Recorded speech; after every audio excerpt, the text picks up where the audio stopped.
Bunda akhirnya bisa melangkah keluar dari pintu rumah dan tinggal di asrama. Nggak tahu ya, perasaanmu bagaimana meninggalkan pintu rumah? Karena Bunda punya satu trauma di dalam rumah Bunda sendiri, rumah tinggal Bunda sejak kecil, maka keluar dari rumah buat Bunda sesuatu yang wow, sesuatu yang sangat Bunda tunggu-tunggu. Alhasil ketika Bunda dulu menjadi mahasiswa di STT HKBP Pematang Siantar, wah, excited sekali Bunda masuk kampus. Meskipun jujur, Bunda yang kalian kenal sekarang itu 180 derajat berbeda dengan Bunda dulu. Bunda dulu hampir tidak berani menatap wajah orang. Mungkin dulu kalau sudah ada tes psikologi, Bunda akan ditemukan sebagai kepribadian yang pragmatis. Kalau sekarang Bunda yang mana? Bunda yang mana? Koleris. Tipe ngegas. Kalau dulu banyak remnya. Kalau sekarang enggak, gasken begitu ya. Ya, oke. Tetapi semangat yang Bunda bawa dulu dari rumah masuk ke kampus itu, begitu tinggal di asrama harus berbenturan dengan apa? Perbedaan. Bunda dulu berpikir yang tahu STT HKBP Pematang Siantar, sekolah apa itu? Sekolah pendeta. Iya, orang-orang menyebutnya sekolah pendeta, padahal bukan. Sekolah tinggi teologi. Tidak semua yang tamat dari sana menjadi pendeta. Banyak yang perempuan jadi istri pendeta. Gak jadi pendeta guys. Ada yang jadi guru agama. Ada yang jadi pegawai. Jadi itulah kesalahpahaman. Dan termasuk Bunda dulu seperti itu berpikirnya. Nah, karena dulu Bunda berpikir STT HKBP itu sekolah pendeta, guys, maka Bunda berpikir itu adalah tempat orang-orang tanda kutip kudus. Calon pendeta, ya nggak mungkin lah berantakan kan gitu dong. Bunda dulu terbiasa dengan pakaian yang panjang, baju lengan panjang. Kalau sebutannya dulu Bunda di rumah anak pesantren. Ada kisah lah kenapa Bunda seperti itu. Tapi tampilannya seperti itu. Bunda masuk ke kampus, apa yang Bunda temukan? Pakai celana rambut gondrong. Di rumah Bunda dulu nggak ada kata-kata yang kasar, yang teriak-teriak, anjir-anjir, nggak ada. Nggak ada. Bilang bodoh pun nggak ada. Lo tahu gue masuk ke STT HKBP yang katanya sekolah pendeta itu, kali pertama disitulah Bunda mendengarkan cakap-cakap kotor. Dan teriak-teriak dari barat ke barat, asrama ke barat asrama. Kalau bilang, lain masih lumayan, ini enggak. Penuh dengan kebun binatang. Jujur, bulan pertama Bunda yang datang dengan latar belakang trauma, masuk dengan kampus seperti itu, Bunda pikir Bunda akan adem, menemukan obat untuk trauma Bunda. Ternyata traumanya malah bertambah-tambah. Nggak ada 1 bulan pun lewat tanpa Bunda masuk IGD. Kenapa syok? Kok begitu ya tampilannya? Bunda dulu rambutnya panjang. Ya, kalau kecantikannya gak usah dilakukan, dari dulu itu, ya kan? Gue digodain terus menerus. Mulai masuk gerbang, masuk asrama, keluar kamar, terus digodain. Kalau cuma masih lumayan. Toel, tarik rambut. Gue trauma dengan pria dulu karena pengalaman sexual abuse. Lu kebayang gak masuk ke kampus? Bisa Bunda 3-4 pria datang toel sampai bilang, ih bibirnya merah kali, ih rambutnya panjang, apa gak masuk IGD Bunda? Karena syok. Gak ada 1 bulan pun. Jadi kalau kalian punya keluarga yang angkatan 91 di STT HKBP, tanyalah soal pendeta Marieta. Oh, gak akan dikenal kata Marieta. Juniati. Oh, yang sakit-sakitan itu kan mereka mengatakan gitu. Yang tukang sakit itu begitu.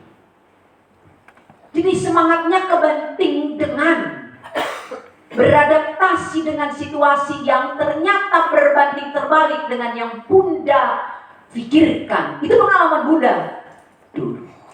Ya toh? Tugas-tugas, jangan tanya. Kali pertama Bunda masuk ke ruang kuliah belajar mata kuliah perjanjian baru. Perjanjian baru. Dosennya Bunda ingat waktu itu. Ingat banget, udah tua. Botak di tengah-tengah. Ya. Dia masuk, dia bawa kitab yang gede. Kitab yang gede. Dia bawa begini.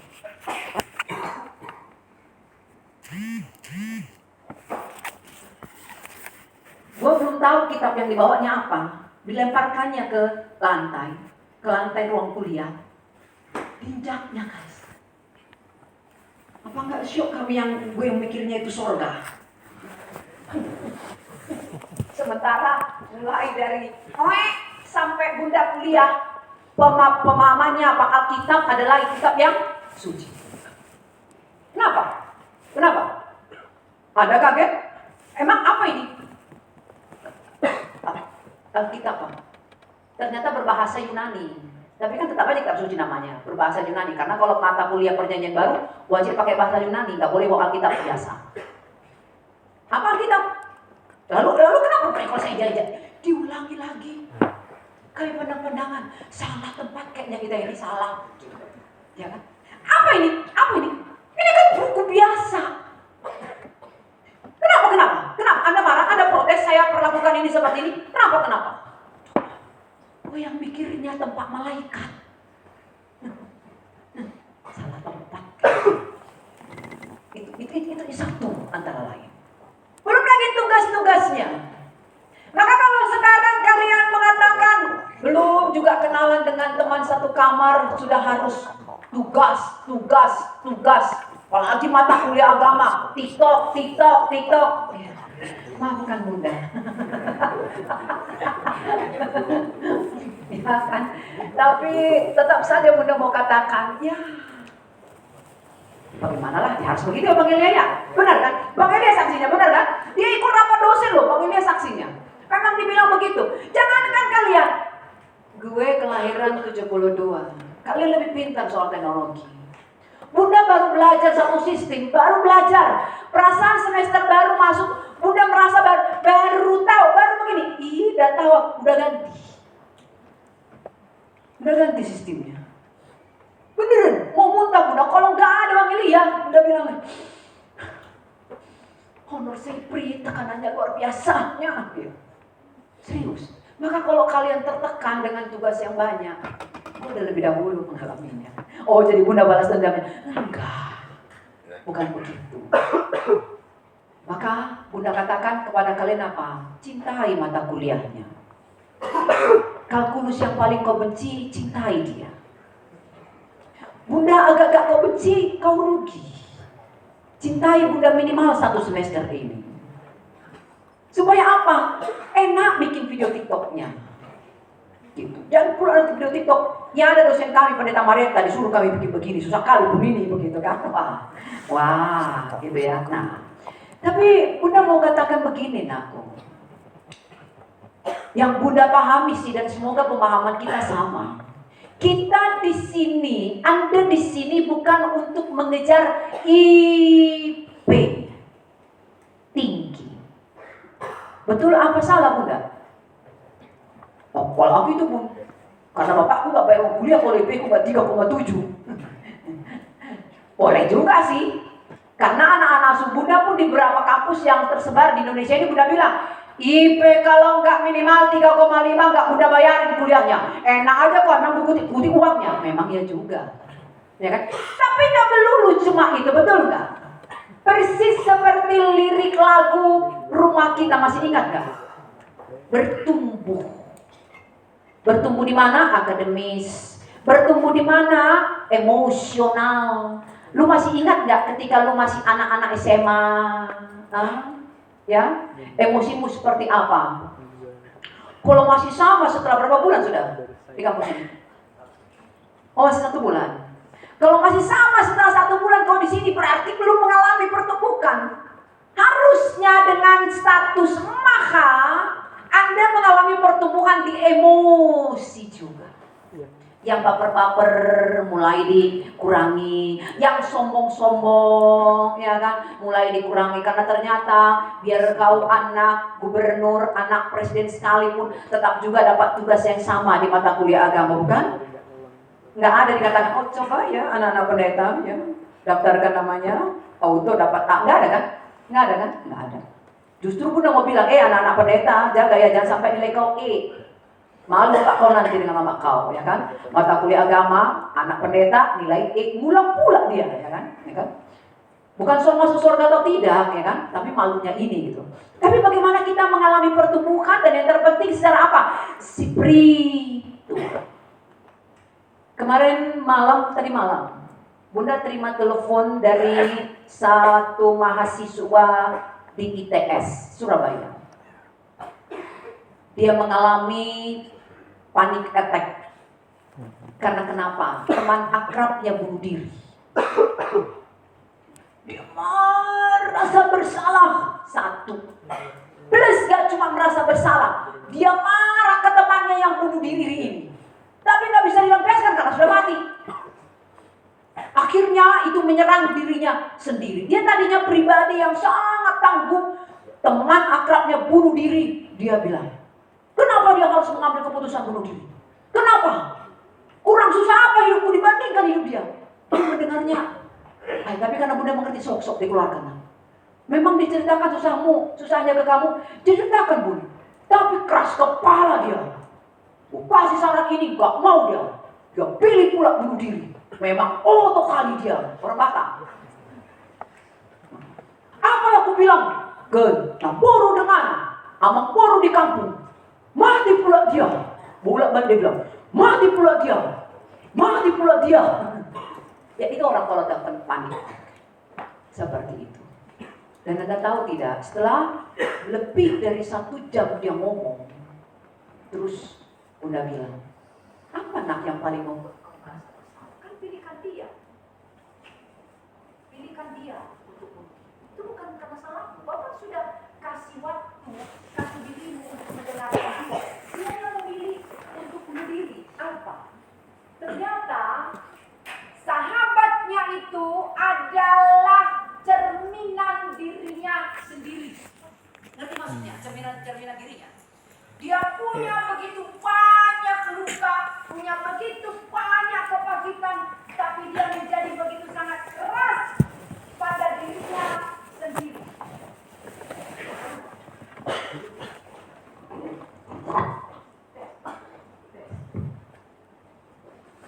Kopi. Di dalam hal mana dia keras kepada dirinya sendiri? Sejak kecil dia bilang ke dirinya sendiri, gak perlu curhat ke siapapun. Gua gak butuh siapapun. Gak butuh. Karena di rumah dia gak dapat. Jadi dia berpikir, gak butuh. Dia menjadi keras ke dirinya sendiri, dia pendam dukanya. Temannya ini menjadi keras kepala, dia sharing ke dia sebagai teman satu kampung, tapi gak mau dengar, sama-sama keras kan? Sama-sama keras kan? Kan temanmu, bukan saudaramu, sampai begitu kalimat Bunda. Iya, keras sekali dia. Ditunggu, kau bilang apa? Keras kepala dia. Bukannya abang begitu juga. Barulah dia nangis. Iya, itu aku. Nakku, hati-hati ya. Kalau ada orang bunuh diri teman dekatmu, itu berdampak minimal ke 60 orang di sekitarnya. 60 orang langsung dampaknya. Maka hati-hati. Ya, kalau kau dengar, kalau kau baca, atau kalau ada orang sambil ketawa bilang, atau sambil makan mie dia bilang gini, gua pengen mati, tangkap sebagai sebuah hal yang serius. Jangan bilang, apa kau bilang? Gua pengen mati, mau gua ajarin. Dan pula kau bilang kayak gitu, karena gak pernah orang ngomong bunuh diri tanpa ada penyebabnya. Aku waspadakan ya, apalagi kalau udah bikin status misalkan gua pengen mati, langsung kasih tahu ke Bunda. Data menunjukkan, data menunjukkan aku, kalau ternyata ya survei membuktikan mahasiswa itu ini penyakitnya paling banyak, kecemasan dan depresi. Nilai A enggak aku nanti ya, begitu. Begitu lu terlambat submit tugas di LMS, gimana rasanya gitu? Rasa jenuh itu gimana? Kayak ketemu mantan ya, gitu. Atau ketemu gebetan ya. Langsung, karena internet. Nah, alasan yang paling cepat untuk diutarakan apa? Jaringan. Nah, enggak pernah nggak curiga dengan hal itu, enggak. Karena memang ya begitulah dengan teknologi, satu kendalanya, bukan? Tapi nggak ada orang terlambat sampai tugas. Biarin aja. Santai lah. Nanti juga bisa. Nggak ada kan? Minimal detakan jantungmu berubah kan? Nih mahasiswa nih penyakitnya ini. Kecemasan kalau tidak segera diatasi, lu akan depresi. Tanda depresi apa yang kau tahu nakku? Tanda orang depresi. Kalau orang stres gampang ditemukan. Stres sekali aku kalau harus begini. Stres sekali aku. Orang stres akan ngomong gitu, tapi orang depresi. Coba lihat kiri kanan, banyak di situ yang depresi. Orang depresi itu karena dia bingung. Sebenarnya gua lagi ngapain, lagi apa gitu. Apa yang gua rasakan itu orang depresi. Nggak ngerti perasaannya, tapi kalau orang stres tahu dia. Gua stres. Kenapa gua stres? Kan kurus. Jadi kalau depresi kita ngomong. Kalau lagi tidak sedang baik-baik saja, enggak. Jadi perasaanmu aja. Padahal kalau dites udah mau terjun bebas dia, teman-teman. Kalau kami orang Batak Toba, ada orang Batak Toba di sini. Ada perkataan kami terkait hal ini. Mekel di Sihapataran, tangis di Sihabunia. Di keramaian dia tertawa. Begitu masuk kamarnya. Maka secara psikologis, orang yang senyumnya paling manis, orang yang paling ceria, dia lukanya paling banyak. Contohnya aku. Jadi kalau lu kenal bunda sebagai bunda yang sangat ceria, kayak gak ada susahnya, lu gak tahu kisah hidup bunda. Luka bunda sangat banyak, nakku. Oke, hari ini kita akan melihat bagaimana iman Kristen ya menjadi solusi yang nyata yang datang dari next persekutuan Kristen. Kita baca Ibrani 10. 19 ke ayat 25. Bunda sengaja tidak tuliskan. Buka Alkitab dan Alkitab. Ibrani 10. 19 ke ayat 25 kita baca secara bergantian. Ibrani 10. 19 ke ayat 25. Ketekunan. Jadi saudara-saudara, oleh darah Yesus kita sekarang penuh keberanian dapat masuk ke dalam tempat kudus.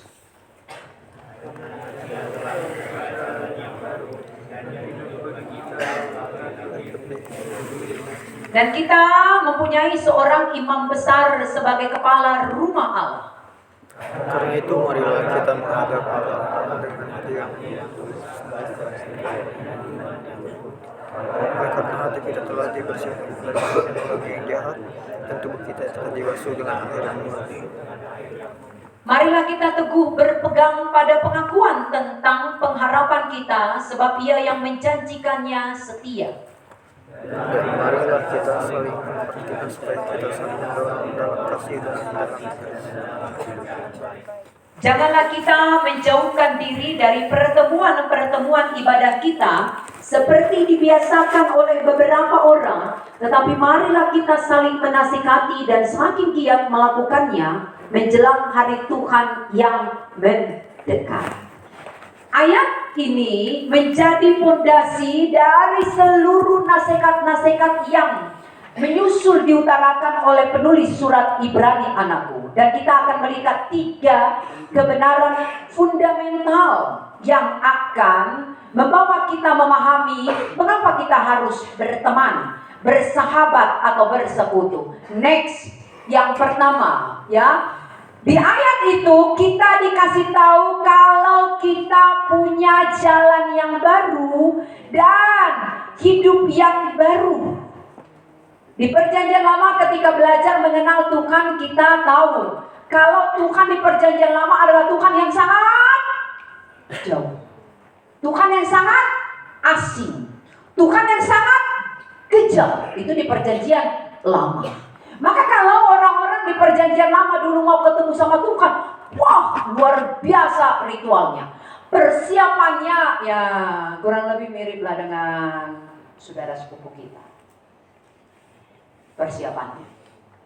Beda dengan kita sekarang kan? Bahkan maaf di toilet pun lu bisa panggil Tuhan. Bisa kan? Bisa kan? Nah, bisa kan? Bisa. Bisa banget. Kalau di perjanjian lama nggak boleh gitu. Ritualnya panjang. Belum lagi persembahan yang kau bawa. Itu benar-benar harus diperiksa. Nggak boleh ada cat-cat selanya. Harus sempurna. Tetapi ya, dengan kematian Yesus, kita punya akses langsung kepada Bapa. Dan Bunda katakan ketika mempelajari materi mengenal Tuhan apa? Salah satu dari begitu banyak keistimewaan kita orang Kristen. Cuma orang Kristen yang panggil Tuhannya dengan sapaan apa? Keren. Jadi orang-orang seperti Bunda di kelompok Bunda yang gak sempat kenal bapak kandungnya, punya bapak surgawi, terhibur kita. Ya toh? Orang-orang seperti Bunda yang tak diakui oleh orang tuanya dapat penghiburan. Karena kita punya Bapa yang kekal, yang tak berubah sampai kapanpun. Amin? Amin. Iya. Jadi dikatakan di situ kita punya keberanian masuk kemana? Hadirat Tuhan. Maka kalau kau masih merasa takut, ada pernah beberapa jemaat Bunda, kalau Bunda kunjungi Bunda tanya, Amang, Bapak kenapa tak ke gereja? Takut aku ke gereja, nanti rubuh lonceng gereja itu. Besar kali rupanya kuasa Bapak, pegangan Bapak. Kok bisa Bapak masuk ke gereja, lonceng gereja rubuh? Kok bisa Bapak katakan begitu? You tahu apa jawabannya? Dosaku terlalu besar. Jadi kalau aku masuk ke gereja nanti loncengnya rubuh. Justru kalau kau merasa dosamu paling besar, lu butuh hadirat Tuhan. Justru kalau kau merasa kau yang paling bejat, kau yang paling biadab di dunia ini, darah Kristus memberimu keberanian, bukan cuma datang, tapi tinggal bersama dengan Tuhan. Mazmur 23. Yes. Kalian punya impian gak? Nanti kalau mati seperti apa? Udah punya impian? Mulai sekarang bangun impianmu. Bang Elia, kau punya impian gak? Nanti kalau kau mati bagaimana? Kak Devi udah punya impian? Bunda ceritakan impian Bunda hari ini. Kalau kalian mau tertawa ya tertawa lah, gak apa-apa. Bunda impiannya kalau Bunda mati. Napasnya habis. Lu tahu apa yang Bunda angan-angankan? Di surga langsung. Totet, gitu kata malaikat. Ya kan boleh tertawa kok kan? Ya biarin aja. Namanya juga impian, gak dipajak. Ya kan? Gratis lah. Langsung ada bunyi trompet di surga. Nah, jadi kalau seperti ini persis. Kiri kanan malaikat itu langsung. Apa namanya itu? Pada rayu, pada batu. Macam-macam begitu. Karpet merah. Jadi kalau dari sana pintu mau masuk surga, macam-macam di sini lah tatanya Tuhan, ya kan? Tuhan Yesus bertata. Di sana lah Bunda, dari pintu sana. Baru mati kan di sana Bunda. Kiri kanan malaikat. Begitu. Wah, surga kayak begini. Begitu. Melong-melong Bunda. Apa yang kemudian terjadi? Bunda masih di sana. Namanya orang baru mati kan malu-malu ya. Belum dewasa di surga kan baru mati. Bangun mimpimu sendiri. Bunda malu-malu. Terus Yesus bilang, masuk anak. Masih malu-malu. Gitu lah ceritanya. Yang paling manis itu apa? Melihat Bunda malu-malu melangkah di karpet merah ini, Yesus turun dari tatanya sambil senyum-senyum. Akhirnya malu-malu Bunda mendekat. Begitu dekat dengan Yesus, apa yang Bunda bayangkan? Wah, dipeluk. Pelukan yang gak pernah Bunda rasakan dari seorang bapak. Bunda dipeluk. Yang paling manis di antara yang manis apa? Sambil dipeluk, Bunda ditepuk-tepuk. Berkata, selamat datang anakku yang dua kata, baik dan setia. Ayo masuk, makan kita. Langsung makan kami.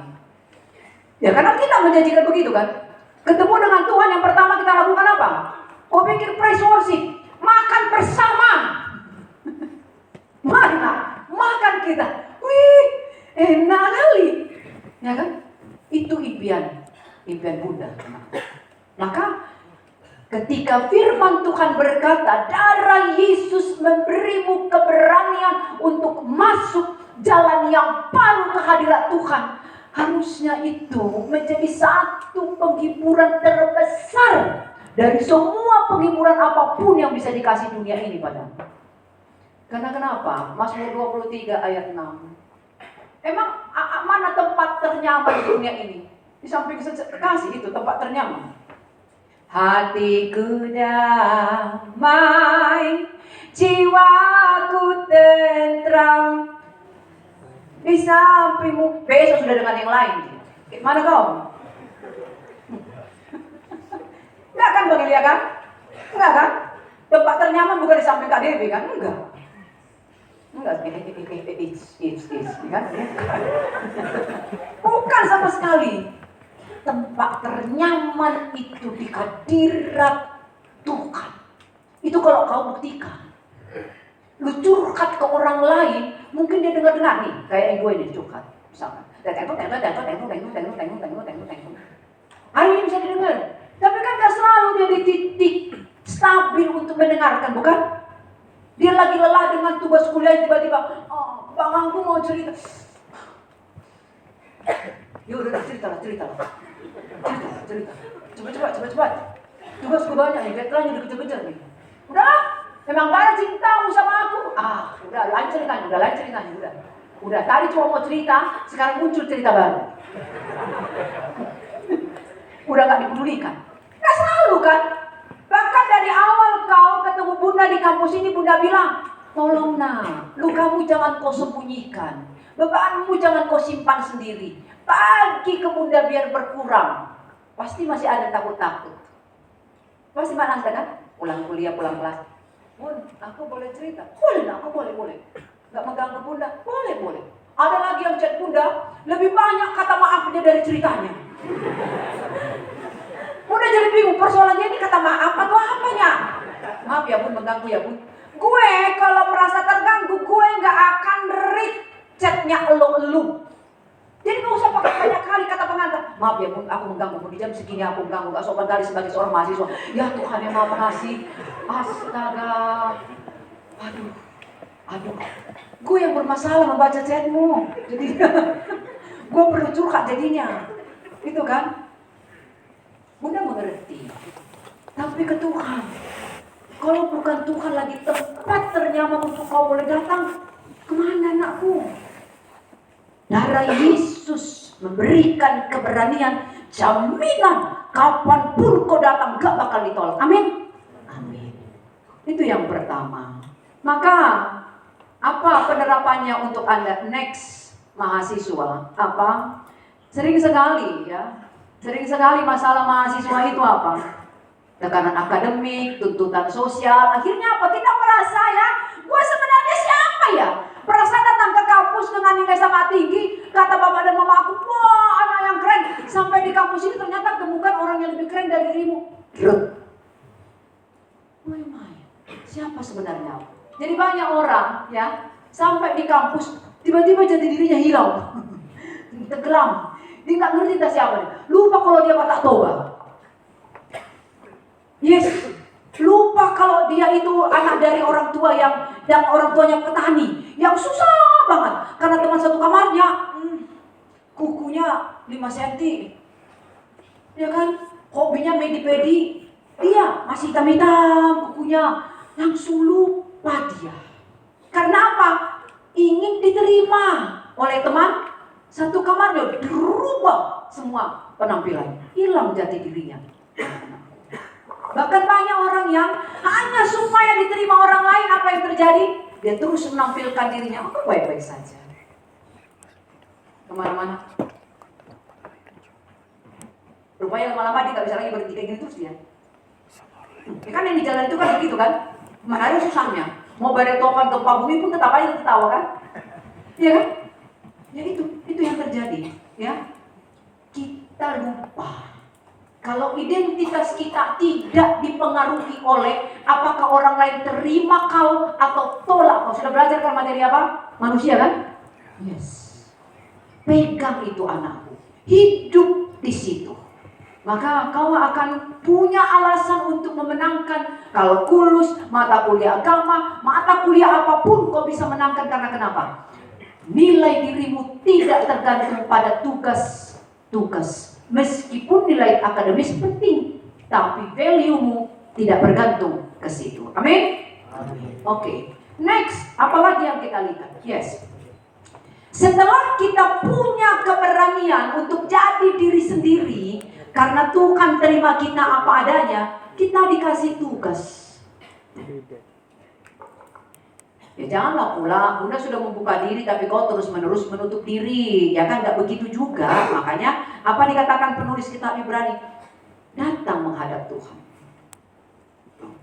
Sesuatu terjadi.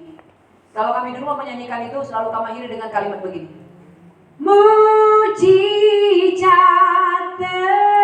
terjadi saat datang di altarnya. Yes. Maka menghadaplah kepada Tuhan. Kalau kau menaruh pengharapan ke Bunda, dengan mengenal Bunda, dengan rajin ikut persekutuan, rajin mentoring, kau dapat nilai A. Ada kemungkinan harapanmu kandas, ada kemungkinan. Tapi kalau kau taruh pengharapan ke Tuhan, anakku, hari ini Bunda katakan, seujung kuku ini, kau gak bisa lihat kan, saking kecilnya kan, seujung kuku ini pun pengharapan yang kau letakkan ke Tuhan, Tuhan gak pernah sia-siakan. Itu kerennya Tuhan kita. Maka berharaplah kepada Tuhan. Dia mati untukmu, kau punya keberanian untuk masuk. Jangan cuma masuk, curhatkan semuanya ke Tuhan. Katakan semuanya ke Tuhan. Seperti kau punya keberanian ngomong ke bapak kandungmu, lebih dari itulah seharusnya kita ngomong kepada Bapak surgawi.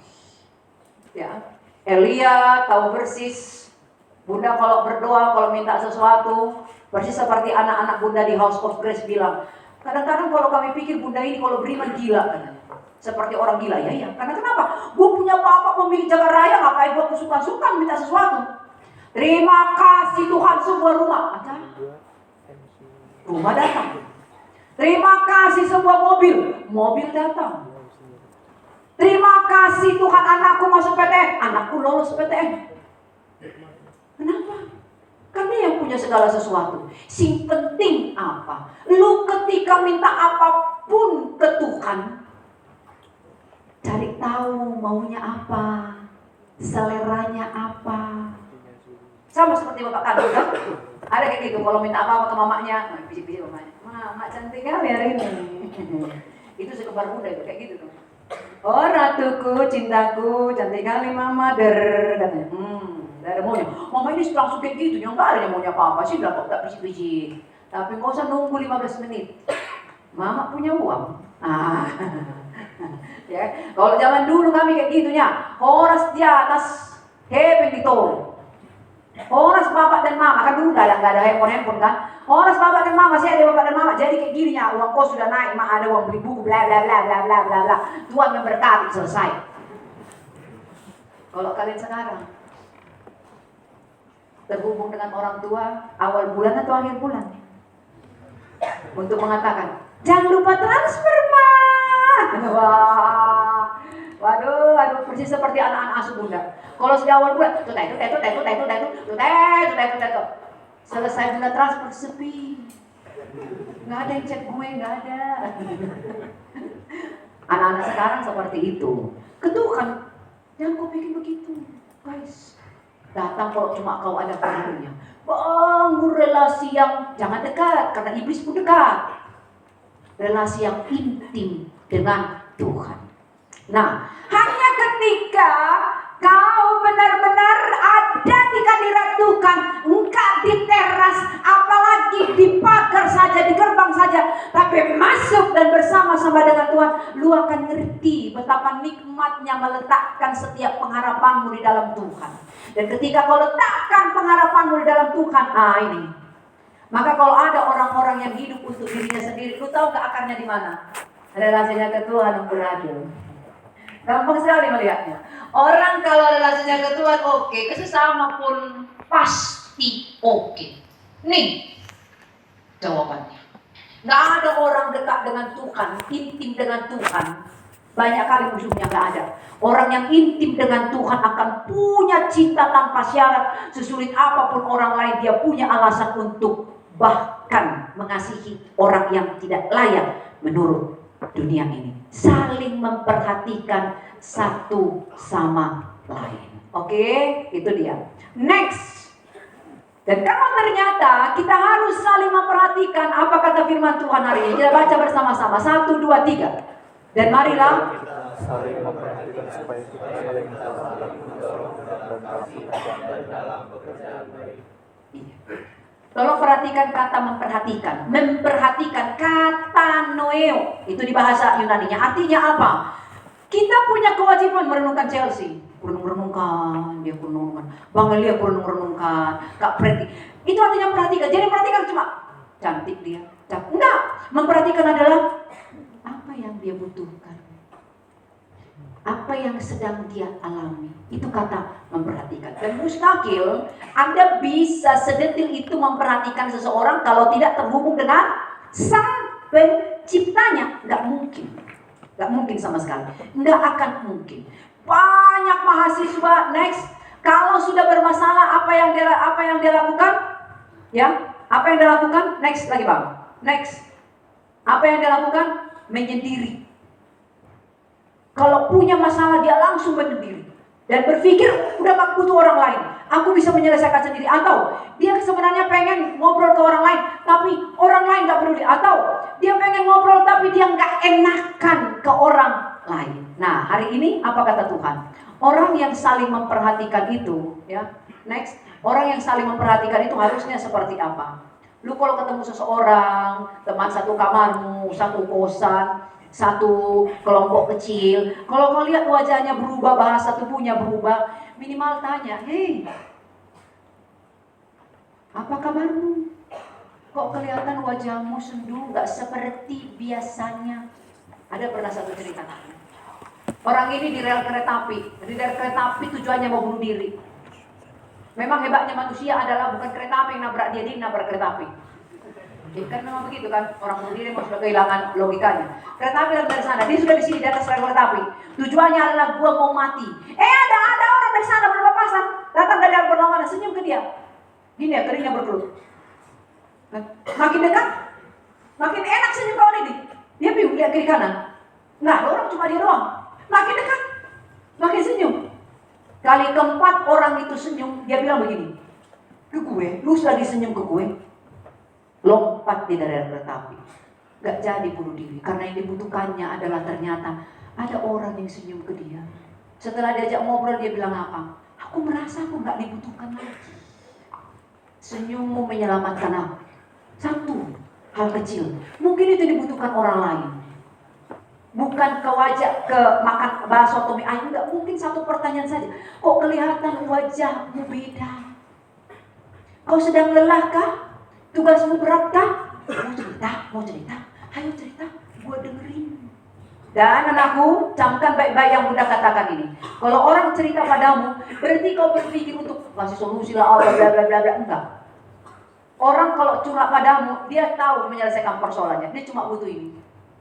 Telinga yang mendengarkan dia. Jadi kunci mulutmu rapi, lalu pasang telingamu.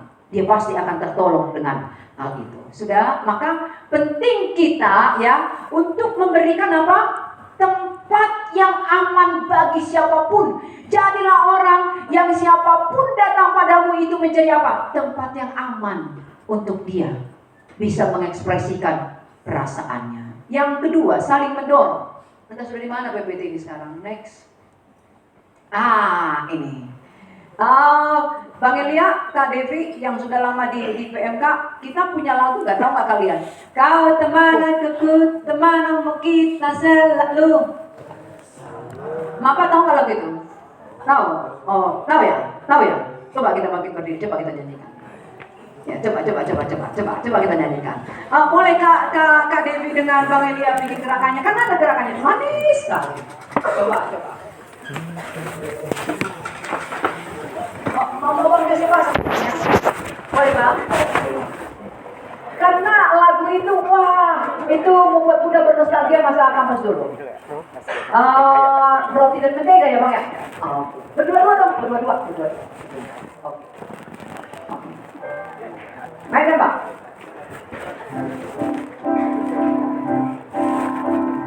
Kalau kami dulu begitu berhadapan.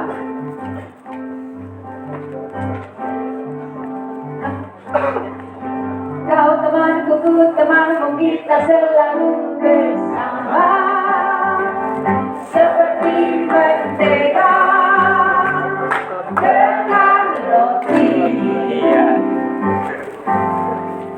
Kau temanku, ku temanmu, kita selalu bersama seperti celana dengan baju.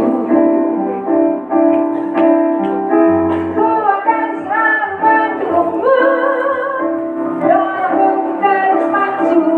Yes, dan bila kau sedih, ku akan hiburmu dalam Tuhan. That's good. Kau temanku, teman kita selalu bersama seperti apa? Seperti mentega manis dengan roti. Cakep. Apresiasi diri sendiri dong ya. Oke, ya, oke. Mendorong dalam kasih. Guys, kata mendorong di sini, bayangkan. Ternyata pengertiannya itu dari bahasa Yunani memprovokasi, menghasut. Luar biasa. Bagaimana kalau Bunda dekat dengan Bang Elia, Bunda mampu dididik, Bunda hasut dia, provokasi dia sampai hatinya yang terluka, dia bisa move on dari yang kita juga move on ya. Agak heran awal, ya kan? Nah itu, ya ini. Maka ketika firman Tuhan mengatakan mendorong dalam kasih, lalu dalam pekerjaan baik, itu bicara apa? Enggak cuma kata, tapi tindakan nyata. Karena nggak sama semua secara perekonomian, secara spiritual, emosi, kita nggak sama kondisinya. Maka kalau kau merasa yang kuat menanggung yang lemah, maka itulah nikmatnya memiliki sesama di sekitar kita. Oke, yang terakhir, yang ketiga, bagaimana prakteknya? Nah, ini prakteknya. Perhatikan please, guys, kata jangan. Janganlah kita menjauhkan diri. Nah, gue punya persikitan sendiri, gue bisa dua sendiri, udah biasa satu sendiri, gue tuh bisa. Tapi kata Tuhan apa? Dua sepakat memohon apapun, surga diguncang. Temukan temanmu bersepakat di kampus ini. Itulah gunanya kelompok kecil, ya kan Bang Ilya? Berapa anggota satu kelompok kecil? Maksimal 5 atau 7. Jadikan itu teman sepakat berdoakan. Kalau kalian yang sudah mentoring, ada yang ketemu sudah mentoring, sudah ya minggu kemarin ya. Nah, ada yang mau didoakan, iya Kak, doakanlah, mama aku sedang sakit. 5 orang mendoakan mamaku. Coba pikir, kalau itu semua didoakan di dalam kasih, surga diguncang. Tuhan bilang ke malaikat, jawab, jangan kelamaan. Tapi kalau lu sendiri, mama aku sakit Tuhan, mama aku sakit. Bunda nggak bilang doamu nggak punya kuasa, enggak. Tapi kuasanya akan bertambah-tambah kalau kau mengajak orang lain berdoa bersama untuk apapun yang kau pergumulkan. Maka jangan dengan sengaja, banyak kan alasan kalian gak mau ikut persekutuan, ya kan? Kelar nanti mata kuliah agama, syukurlah akhirnya bisa meninggalkan PMK. Hello, sudah terbukti di kampus ini beberapa mahasiswa yang bermasalah gak kunjung bisa kelar dari kampus ini adalah orang-orang yang gak kenal dengan PMK. Ya kan Bang Ilya? Berapa orang yang kita urus ya Bang? Kita tanya, Abang ada di PMK? PMK itu apa? Tuhan yang Maha Pengasih dan Maha Penyayang. PMK itu apa? Katanya pulang lagi. Serius. Dan Bunda bukti hidup orang-orang yang setiap pelayanan di PMK kelar dari kampus ini, wow, posisinya keren-keren sekarang.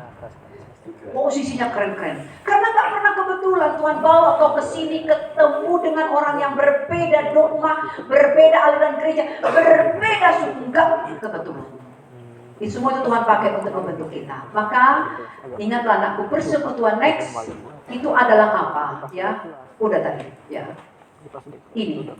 Kenal jangkar? Kapalnya besar, jangkarnya cuma kecil kan? Kenapa kalau kapal mendarat selalu dijatuhkan jangkar, dibuang jangkar ke laut? Kenapa? Supaya kapalnya nggak kemana-mana kan? Bersekutu macam itu nah. Himpunan orang Batak Sumatera perlulah pula. Tapi lucu lah kurasa, kau masuk himpunan Batak Sumatera, tapi PMK nggak pernah kau pijak, ya kan? Lucu kali kurasa itu. Jadi artinya apa? Itu rumah kita, guys, ya. PMK itu jangkar, oke? Maka ya, next. Biarlah kita di dalam persekutuan itu bagaimana? Nih, saling menasehati. Kalau kau tengok ada temanmu yang kira-kira sudah mulai dia membangun komitmen dengan yang tak seiman, doainlah dikit-dikit, ya kan? Jangan kau biarkan dia. Bagus. Aku dukung. Kalau dia mati dalam kesesatannya, rupanya kau tahu sejak awal nyawanya dituntut darimu. Itu pasti. Jadi kalau kau tengok orang juga, ya oke lah, kita kemarin sudah ngomong, merokok itu nggak dosa, tapi segera menjadi dosa. Kalau kau tengok dia terus nggak berhenti, agak kau toel dikit. Jangan kau bilangin urusan dia, hidup dia kok, uang dia. Nah, kalau dia mati karena rokoknya, nyawanya pun ditutup darimu. Memang begitu. Karena itulah kekristenan. Orang yang tahu melakukan yang baik tapi tak dilakukannya dia berdosa. Menutup mata dengan kebaikan yang harusnya kau lakukan itu adalah oke. Terakhir, apa yang kita lihat? Maka kalau kita diminta untuk bersekutu, membangun persahabatan, ya di tengah-tengah kampus ini next yang terakhir bang. Apa dasarnya? Ya, dasarnya adalah 3 anugerah Tuhan. Gitu. Artinya, saya punya kemustahilan dari diri sendiri untuk bisa terima orang lain yang berbeda karakter, ya, berbeda hobinya dengan Bunda. Tapi kalau Bunda menghidupi anugerah Tuhan yang terima Bunda, itu akan memudahkan Bunda untuk bisa terima orang lain. Dasarnya adalah anugerah. Misinya apa? Ketika aku menerima orang lain dan aku belajar memahami dia, maka aku bisa menjadi pelaku kasih tanpa syarat. Sudah? Dan di mana itu bisa kita lakukan? Persekutuan udah nggak ngerti Bunda di mana ini PPT.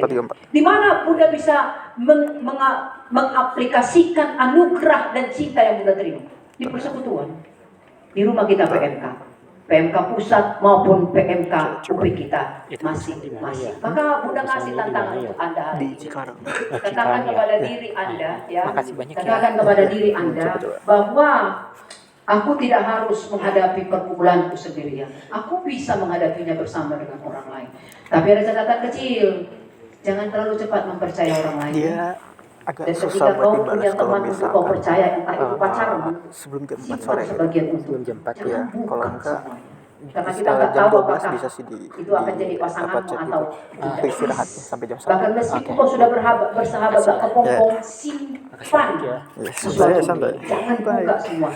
Cuma gini dong. Poin terpenting yang mau Bunda katakan hari ini apa? Anda tidak perlu menghadapi setiap tekanan tantangan di kampus ini sendirian. Ada banyak jalan Tuhan, ada banyak cara Tuhan untuk mengatakan dia bersama denganmu. Dan pahamilah, kesejahteraan mental Anda, next yang terakhir pasti, ya. Kesejahteraan mentalmu sama pentingnya dengan keberhasilan akademik. Jangan kau lulus, tapi aku kelompok hanya cuma 2 anggota aja masalahnya. Luluslah, tapi mentalmu pun tetap dalam kondisi yang sehat. Amin. Amin. Maka cari satu orang untuk kau bisa sapa secepat mungkin nanti yang kira-kira membutuhkan sapaanmu, membutuhkan hadirmu. Cari satu orang nanti, gak usah sekarang. Langsung hubungi dia, tanyakan kabarnya supaya langsung teraplikasi firman hari ini. Siapa tahu memang itu yang sedang ditunggu. Siapa tahu kau yang sedang ditunggu. Sapa dia, lalu tanyakan apa yang bisa kau lakukan padanya. Amin. Kita berdoa. Ini Madia, ya. Oke. Bersyukur Tuhan mengingatkan kami bahwa Engkau ada di tempat ini. Kami tidak sendirian, meskipun kerap sekali kami membuat diri kami menjadi sendirian. Tapi hari ini kau ingatkan kami bahwa kehadiranmu di tengah-tengah dunia ini, nyawa yang sudah kau berikan harusnya menjadi satu alasan terkuat untuk kami membangun persekutuan dengan Tuhan dan sesama kami. Karena kami adalah sama-sama orang berdosa yang sudah Tuhan selamatkan. Kristus, kadangkala ego kami, kadangkala rasa kami, kadangkala bahkan logika kami menjadi penghalang untuk kami membangun relasi, pertemanan dan persahabatan dengan sesama kami, terlebih dengan saudara seiman kami di kampus ini. Tapi hari ini Tuhan mengatakan kepada kami, kalau sesungguhnya kami tidak perlu menjadi sendirian, tidak perlu menghadapi setiap kesulitan sendirian, karena ada orang lain, ada sesama yang Tuhan kirim di tempat ini untuk bersama-sama dengan kami. Kristus, jamalah hati setiap anak-anakmu. Hamba tidak tahu apa yang sedang mereka rasakan pada saat ini. Mungkin mereka membutuhkan sapaan, mungkin mereka membutuhkan satu sentuhan kecil di pundak mereka. Mungkin mereka sedang membutuhkan satu senyuman. Mungkin mereka sedang membutuhkan satu tanya, hei, apa kabar? Atau membutuhkan telinga untuk mendengarkan mereka. Biarlah itu menjadi hamba. Biarlah itu menjadi mereka. Biarlah masing-masing dari kami berkata, itu aku Tuhan. Itu aku Tuhan. Utus aku kepada siapapun yang membutuhkan hadirnya Tuhan di tempat ini. Terima kasih. Kami terkhusus mau berdoa untuk Papa dan Mama, untuk orang tua kami. Doa-doa mereka tidak pernah berhenti menyebut nama anak-anak mereka ini Kristus. Air mata mereka pun kadang mereka menahan rindu, menahan setiap lelah untuk memberikan yang terbaik bagi anak-anak mereka di tempat ini. Mereka menahan diri untuk bahkan menyapa karena takut mengganggu studi dari anak-anaknya. Tapi ketika mereka menyapa untuk sekedar menyemangati, semangat nakku, kami anak-anaknya ini sering sekali abai dengan hal itu. Ampuni kami Kristus. Ajari anak-anakmu untuk paham hadirnya Papa dan Mama dalam hidup mereka pun adalah wujud kehadiran Tuhan. Maka supaya mereka tetap menaruh hormat, membangun komunikasi dengan Papa dan Mamanya. Berkati setiap kerja keras mereka Tuhan. Betapa sangat banyak yang harus mereka persiapkan untuk menopang studi anak-anaknya di tempat ini Kristus. Supaya tak ada satupun yang kekurangan. Ajari anak-anak ini untuk menghargai setiap keringat dari Papa dan Mamanya. Beranikan diri mereka berkata tidak pada godaan-godaan judi online, game online yang harus meroboh kantong mereka dalam-dalam Kristus. Ajari mereka berkata tidak kepada setiap bentuk tongkrongan-tongkrongan yang akan menyita waktu, bahkan menyita uang yang dipercayakan oleh Papa dan Mama kepada mereka, supaya mereka boleh fokus pada tujuan mereka untuk membawa ke tempat ini. Studi mereka, pertumbuhan spiritual, pertumbuhan mental mereka menjadi pribadi-pribadi yang lebih baik. Terima kasih untuk rumah kami, PMK Telkom University, juga PMK di setiap fakultas. Terima kasih untuk setiap mentor yang mendampingi. Terima kasih untuk keluarga kecil kami Kristus. Biarlah kami menjadi orang-orang yang bersehati, yang membangun kesepakatan, berdoa bersama, saling menasihati, bertumbuh bersama Tuhan Yesus. Dan kami percaya kami pun akan menang bersama-sama karena kami punya Tuhan yang jauh lebih besar dari setiap tekanan dan setiap persoalan kami di tempat ini. Terima kasih Kristus. Hamba mundur, hamba boleh semakin kecil direndahkan, dilupakan orang pun tidak mengapa, asal Tuhan yang sudah hamba beritakan termeterai di hati yang mendengarkannya. Haleluya. Amin. Kita akan berefleksi. Masing-masing memperhatikan bagiannya. Ada mahasiswa pria, ada mahasiswa perempuan.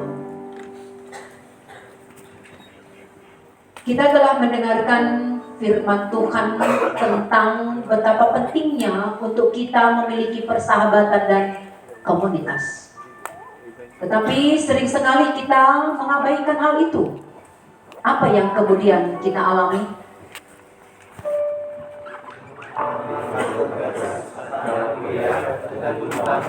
Berhasil. Rasanya saya merasa sendirian. Ada saat-saat di mana saya merasa burnout, lelah secara fisik dan mental. Rasanya seperti berteriak, tapi tidak ada yang mendengar. Benar sekali. Dulu aku sering merasa seperti itu. Aku pikir aku harus bisa menanggung semuanya sendirian.